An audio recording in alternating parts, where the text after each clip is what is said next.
กำลังใจบอกคิดต่อสู้ไปเมื่อพบปัญหาแม้ชีวิตพลาดหวังน้ำตาลังนองนาก็อย่าได้เลิกลาลูกสู้ใหม่บางคนนั้นก็ล้มแล้วลุกขึ้นสู้ต่ออย่าไปคิดใจท้อแม้ทางแสนไกลชีวิตยังยืนยาวขอจงก้าวเดินไปความหวังตั้งใจไว้ยังมีแสงสว่างหนทางชีวิตใหม่สร้างจิตใจให้มีพรพลัง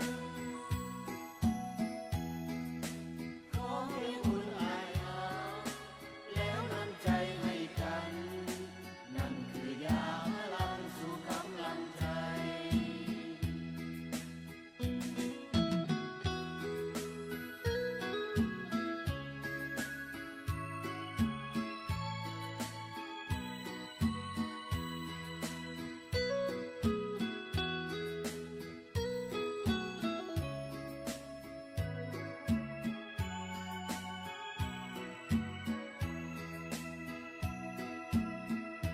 ชีวิตคนเฮานั้นหลายร้อยพันตัวอย่างบางคนนั้นหลงทางชีวิตมืดมนแล้วก็มีความหวังพาชีวิตดิ้นรนพยายามสู้ซนเพื่อพ้นปัญหาบางคนนั้นก็ล้มเสียทั้งกำลังใจบอกคิดสู้ต่อไปเมื่อพบปัญหาแม้ชีวิตพลาดหวังน้ำตาลังนองนาก็อย่าได้เลิกลาลุกสู้ใหม่บางคนนั้นก็ล้มแล้วลุกขึ้นสู้ต่ออย่าไปคิดใจท้อแม้นทางแสนไกลชีวิตยังยืนยาวขอจงก้าวเดินไปความหวังตั้งใจไว้ยังมีแสงสว่างหนทางชีวิตใหม่สร้างจิตใจให้มีพรพลังขอให้อุ่นอายหาแล้วนำใจให้กันนั่นคือยาพลังสู่กำลังใจ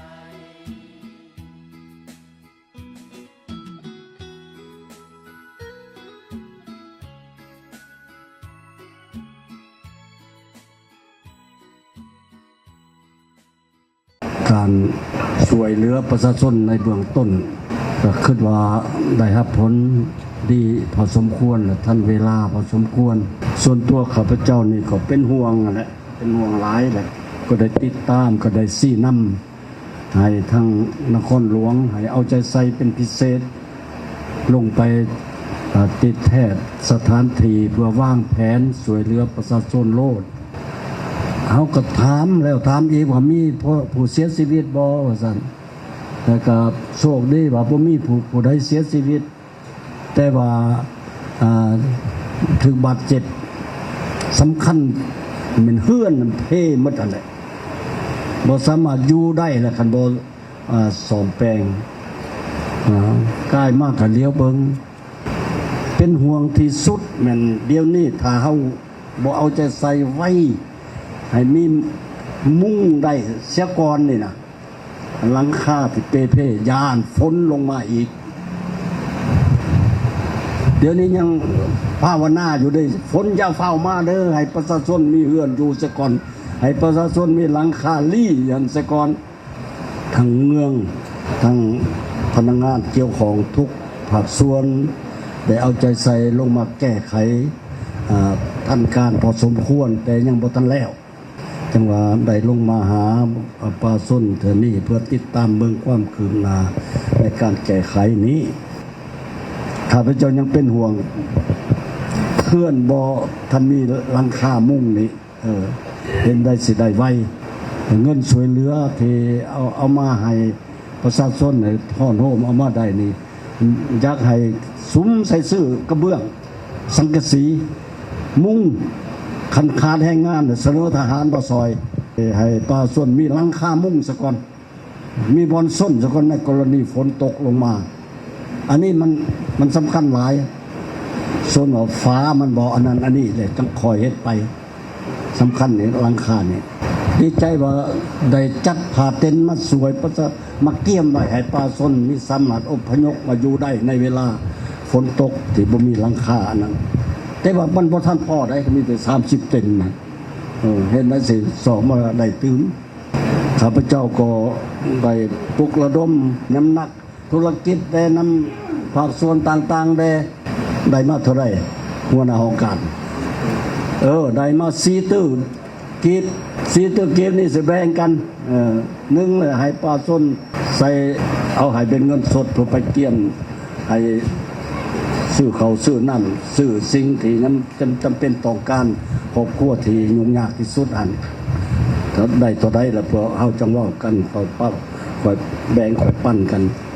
นอกจากนั้นแล้วแม่เอาเขาอยู่ในกองทุนอนาสุกเสริญนี่เพื่อไปซื้อสังกะสีซื้อสิ่งที่สิ่งสำคัญที่สุดนี่นะโตที่มันจำเป็นไว้หีบด่วนนี่นะคือ3-4 อันที่ครับจะว่า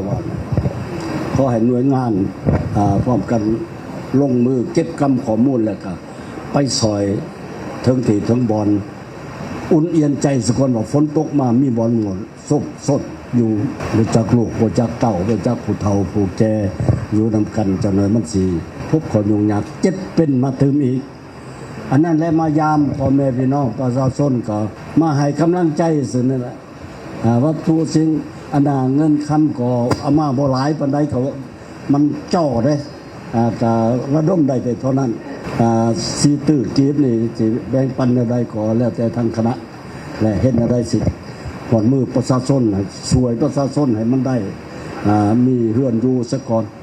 มีบอนต้มเขาซะก่อนมีบอนส้นในเวลาฝนตกซะก่อนอันนั้นแหละมีน้ำกินน้ำใส่บริษัทไฟฟ้าก็ว่าจะบ่เก็บค่าบริการค่าไฟฟ้าจากประชาชนที่ได้รับผลกระทบนี่ถือเอาว่าซั่น